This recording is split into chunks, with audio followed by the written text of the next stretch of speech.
eu sempre, quando começo essas aulas de história, eu sempre parto desse princípio da questão do evolucionismo, né? Porque o evolucionismo tem uma consequência muito grave em história, né? Em análise histórica, nós vamos ver daqui a pouco. Mas não é só em história, do modo geral, em todos os setores a gente vai ver, né, essa influência do evolucionismo. Então, nas aulas anteriores eu tratei sobre a questão do histórico do evolucionismo e nós vimos que, de certa forma, né, o Charles Darwin deu uma espécie de embasamento, uma capa, né, de ciência para uma coisa que já vinha, né, que já existia de antes, que tinha um princípio maior. E nós vamos ver nessa aula qual é esse princípio maior. Mas naquele momento histórico ali, século XIX e tal, né, e que os ataques à verdade e à Santa Igreja se tornaram mais intensos, sobretudo depois da Revolução Francesa, né, e das revoluções liberais, em 1848, a coisa vai se agravando.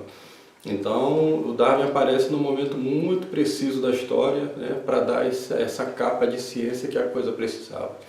É por isso que eu citei aqui o Thomas Huxley, né, que era o chamado Bulldog de Darwin, que ele diz assim, né, a importância de Darwin é igual a de Lutero. Entendeu? Só para dizer como é que ele sabia as peças que eles estavam manejando, né? Então nós vamos ver que a consequência do evolucionismo, ela vai afetar diretamente a percepção de história, né, a compreensão de história, mas também nos outros setores aqui. Eu poderia citar mais aqui. Mas eu vou falar um pouquinho de cada um e vou dar uma ênfase maior em história, que é o nosso foco aqui. Então, na questão de história, né, o materialismo histórico dialético do Marx. Né? Então, a teoria histórica do Marx ela vai se basear nessa concepção evolucionista de história, que ele vai chamar de materialismo histórico dialético. Aí nós vamos dar uma ênfase maior nisso daqui, para poder explicar porque é que as crianças hoje na escola, elas estão impregnadas disso, né? Os livros didáticos estão impregnados disso, dessa visão dialética histórica, né? Materialista do Marx. E antropologia, vou falar um pouquinho disso aqui também, com a questão do indigenismo, né? Em filosofia, o criticismo, a dialética hegeliana, vou falar um pouquinho desses tópicos para a gente poder entender a extensão do problema com que nós estamos lidando aqui. Biologia, sociologia, política, e depois a gente vai falar do princípio maior por trás de tudo isso. É sempre o princípio religioso, né? E aí sim, dado essas premissas aqui, a gente vai entrar no assunto de história mesmo, né? Bom, antes de falar sobre o materialismo histórico dialético, vamos falar um pouquinho das outras consequências do evolucionismo, né? Então, existia um protestante que foi senador, eu não me recordo o nome dele agora, foi senador nos Estados Unidos, se não me engano, na época, acho que é um pouquinho antes de Lincoln, né, do presidente Lincoln. E ele que ele vai se meter com essa questão da antropologia, né? Então, essa ideia de antropologia que nós temos hoje é uma ideia que parte desse princípio evolucionista também. Depois essa ideia vai ser ampliada pelo Friedrich Engels, que era o parceiro, né, do Marx, né? Então o Marx ele era um sujeito muito fracassado na vida, que acaba indo para a Inglaterra, e na Inglaterra ele vai ter um suporte. Você vê que a Inglaterra ela vai estar sempre ali, né, nos bastidores, né, da coisa, né? Não exatamente os ingleses, né? Mas a partir daí vai haver um financiamento, né? Então disse que o Engels que dava dinheiro para o Marx, né? O Marx fazia os panfletos dele. Ele começa com a ação panfletária e depois ele vai se meter numa série de outras coisas, né? Mas o Engels vai partir dessa análise, né, antropológica. E depois isso vai ser ampliado lá no século XX, no início do século XX, por Frambois, que aí vai ter essa concepção, né, relativista de cultura. Nós vamos falar depois, né, quando a gente estiver estudando em história, nós vamos falar um pouquinho desses aspectos aí. Hoje a gente vai se deter um pouquinho no Engels, né? Friedrich Engels.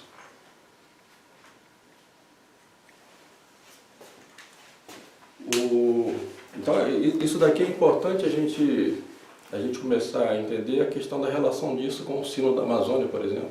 Né? Porque esse pessoal da teologia da libertação, eles vão ter por base, né, esses conceitos aqui antropológicos. Né? Então, o Engels ele vai seguir a ideia materialista histórica do Marx. Né? Nós já vamos ver, um pouco mais à frente, como é que se desenvolve esse conceito do materialismo histórico do Marx. Né? Nós vamos ver as implicações disso no estudo de história. Mas, basicamente, Marx chamava de modo de produção.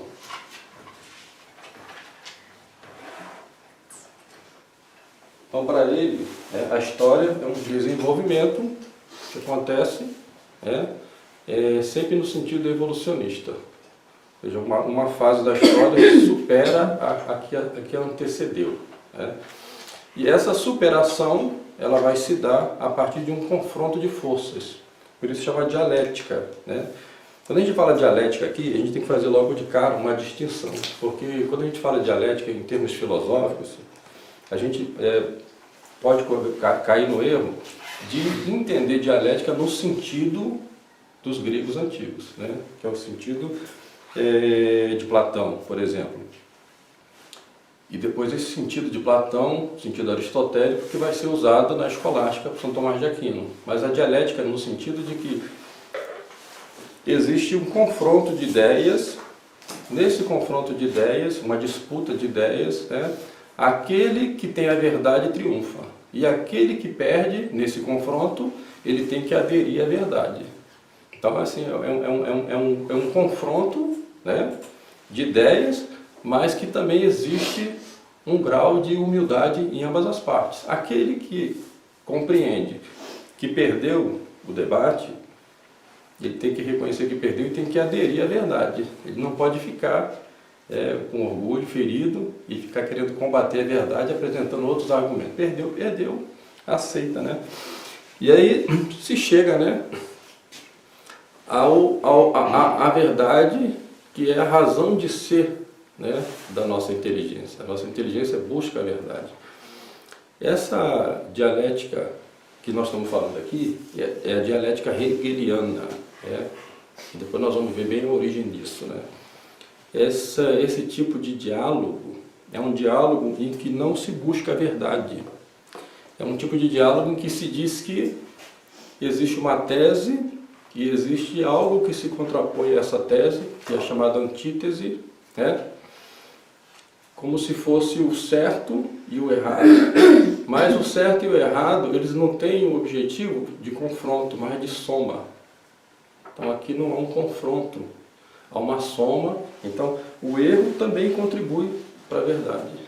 A mentira contribui para a verdade, o mal contribui para o bem, e vai junto formando uma síntese, né? Então é nesse sentido aqui que se usa a expressão dialética, não no sentido grego, mas no sentido moderno, né? Então para o Marx, essa dialética se dá com um confronto, e esse confronto ele é sempre um confronto que envolve questões econômicas, por isso que sempre a análise deles vai ser no sentido econômico, né? Então é a chamada luta de classes. Isso aqui para eles então é o motor da história. A luta de classes, o motor da história, é o que move a história.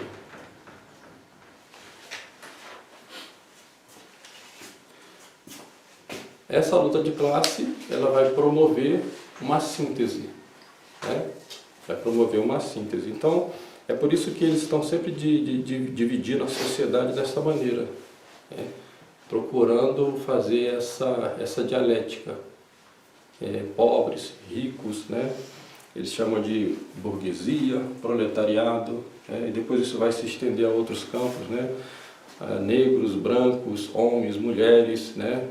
Héteros, homossexuais. Então vai fazendo um confronto generalizado para se extrair uma síntese. Depois a gente vai ver que síntese é essa que eles estão buscando. Então, o Marx dividia a história nesses períodos, né? O primeiro período ele chamava de comunismo primitivo. comunismo primitivo. Esse para ele seria o modelo ideal de sociedade. Porque aqui não tem propriedade privada, aqui não tem família monogâmica, aqui não tem Estado, aqui não tem leis. Tudo é de todos. Mas aí acontece o chamado pecado original. O pecado original para eles é o que? A propriedade privada. Então, num dado momento histórico, teve lá um espertalhão que inventou a cerca e disse: isso aqui é meu. E aí começa os males da história, parte daí. Porque aí vai ter divisão social, vai ter rico, vai ter pobre, vai justificar a formação do Estado, etc. Então ele passa para a etapa seguinte, que ele vai chamar de modo de produção asiático.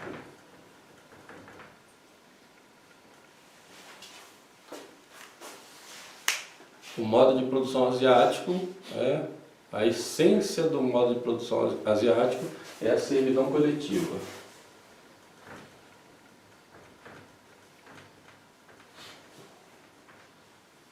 O que aconteceu aqui? Aconteceu que propriedade privada, formação do Estado, formação das leis, divisão social, aqueles mais ricos, mais poderosos, vão forçar os mais fracos a trabalhar para eles e vão fazer as grandes obras. Daí enquadra o Egito no modo de produção asiático, embora o Egito seja um país africano, mas ele enquadra aqui no modo de produção asiático.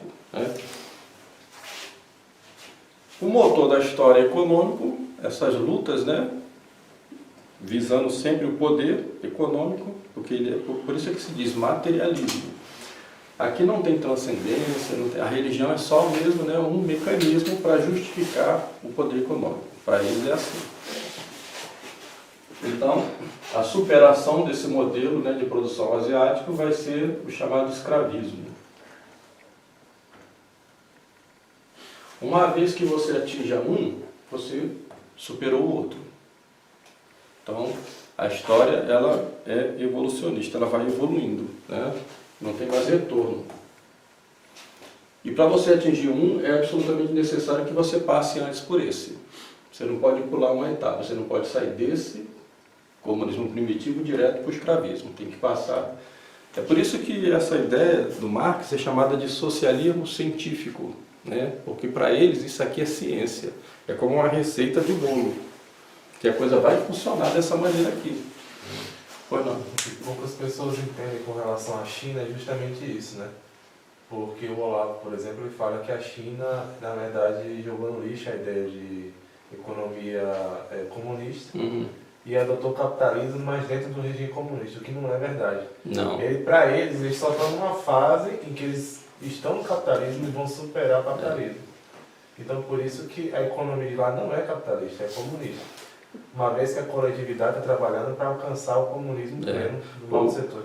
O problema é que se você faz essa análise histórica baseada nesse conceito aqui, você já aderiu. Você já aderiu ao esquema marxista, entendeu? Exatamente. Nós vamos ver que história não tem nada a ver com isso daqui. Isso aqui é um modelo, desenvolvido lá na cabeça do Marx. E quem segue esse modelo aqui é chamado marxista. Então tem uma quantidade imensa de autores aí, essa corrente historiográfica, a gente chama isso, historiografia, é corrente de autores que professam um mesmo modelo explicativo de história. Aqui no caso o modelo explicativo de história que eles usam é o modelo marxista, de modo de produção. Então, professor, na faculdade de pedagogia, a gente só estuda isso. É só isso aí. Do início ao fim. É só isso aí. Karl Marx, Engels, só isso aí. É só isso daí. Isso daí vai se estendendo, nós vamos ver. E as crianças na escola, elas se tornam marxistas sem nem saber quem foi Karl Marx, entendeu? Porque elas vão aprendendo dentro desse modelo explicativo.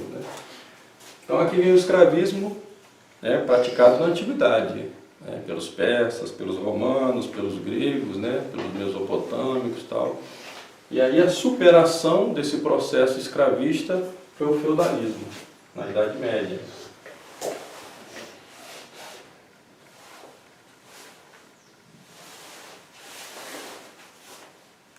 A superação do feudalismo é o chamado capitalismo.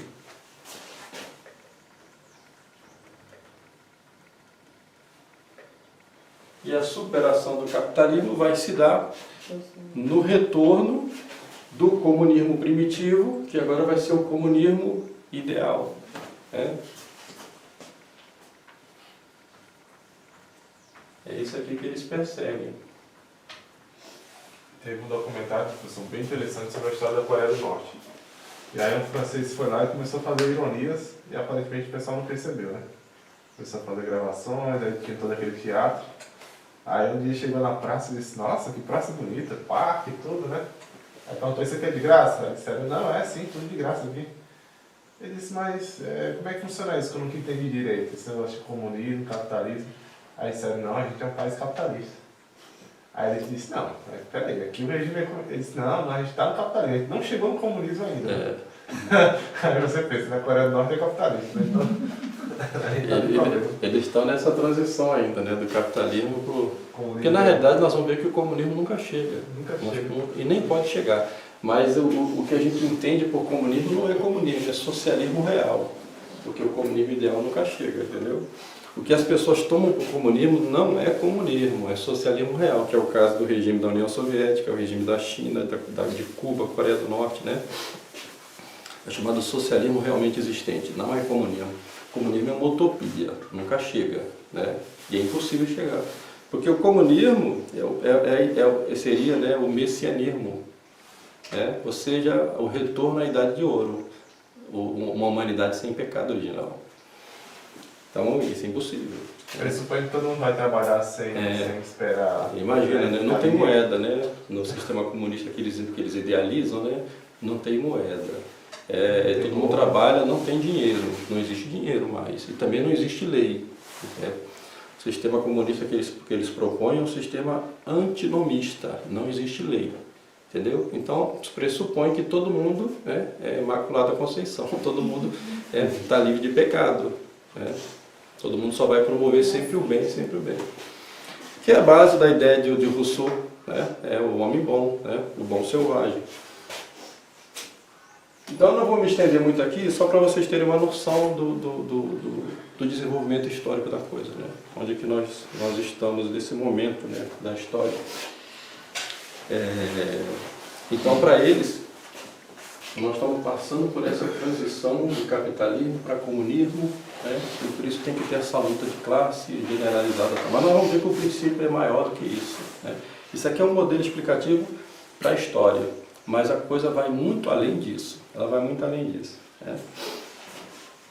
E aí que entra o indigenismo, né?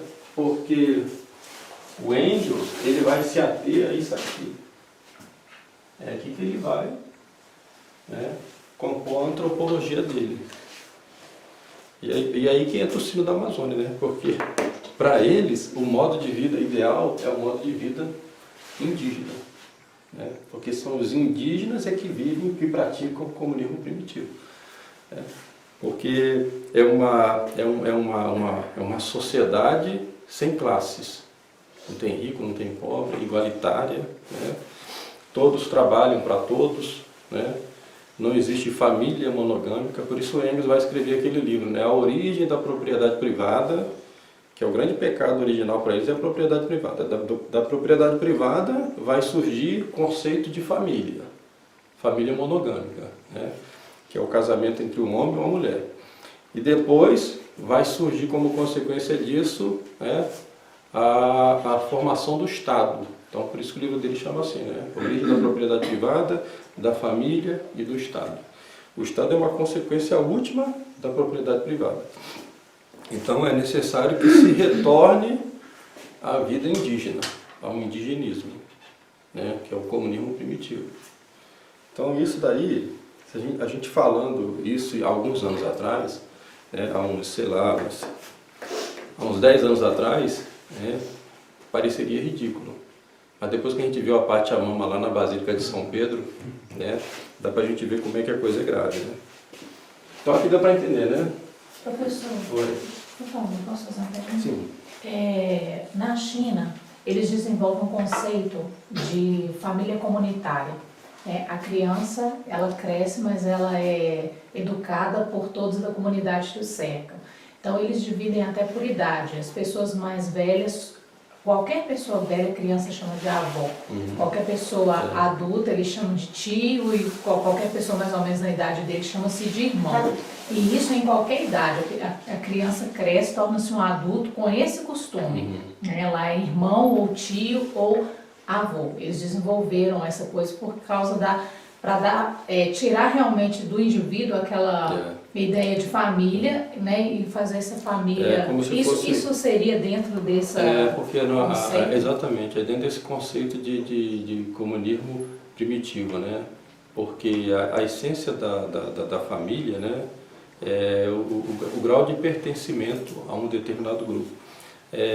Toda a sociedade ela é formada por células. Então tem células maiores e menores.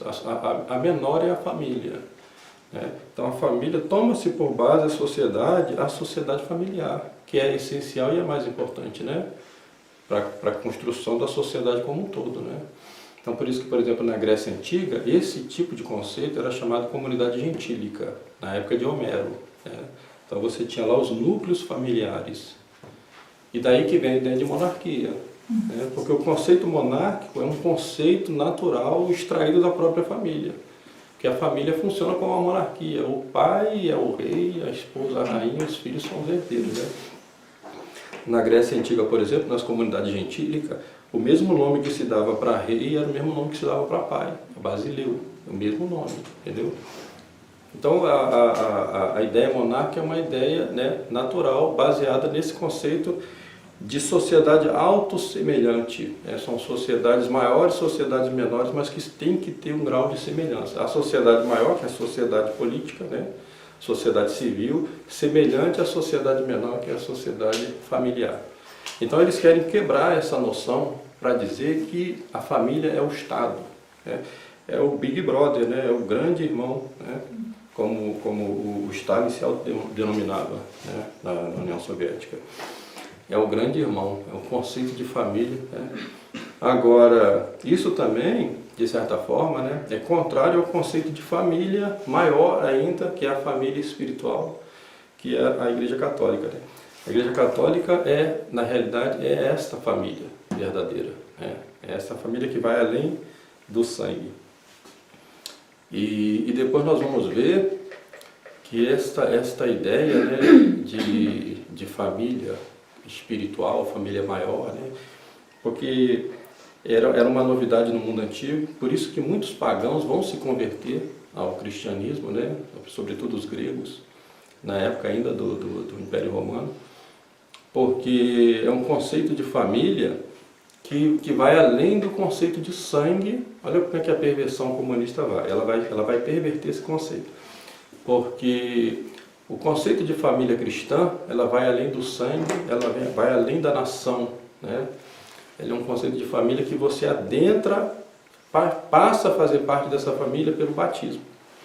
Então não tem mais aqui uma sociedade de escravos, não tem mais uma sociedade de brancos, de negros, etc., né? Mas sim de batizados. Por isso que é uma sociedade mais perfeita e maior, né? Porque é uma sociedade que une as pessoas pela graça. O comunismo vai fazer uma perversão disso para dizer que existe uma sociedade maior, né, mais perfeita, que é aquela promovida pelo Estado. Entende? Para dizer que o indivíduo pertence ao Estado. É por isso que lá na Cortina de Ferro, né, nos países soviéticos, as crianças, elas eram, né, desde cedo selecionadas pelo Estado, e o Estado determinava o que cada criança ia fazer da vida. Era o Estado que determinava o que cada criança, qual a profissão que cada criança vai exercer. Então, desde cedo a criança já era treinada. Aquilo a gente via o sofrimento deles, por exemplo, quando tinha essas Olimpíadas, né? Eles tinham alta performance, né? Ele ficava assim com os Estados Unidos, com questão de medalha, né? Mas você viu o desespero deles. Lá em Cuba também é assim, por isso que muita gente fugia, né? Arriscava a vida para fugir daquilo, porque o sujeito não queria ser aquilo. Mas ele era obrigado a ser aquilo e ter alta performance, entendeu? Então eles ganhavam muitas medalhas, mas no fundo não era o que eles queriam. Eles queriam era fugir daquele negócio, né? porque é o Estado que determina. Bom,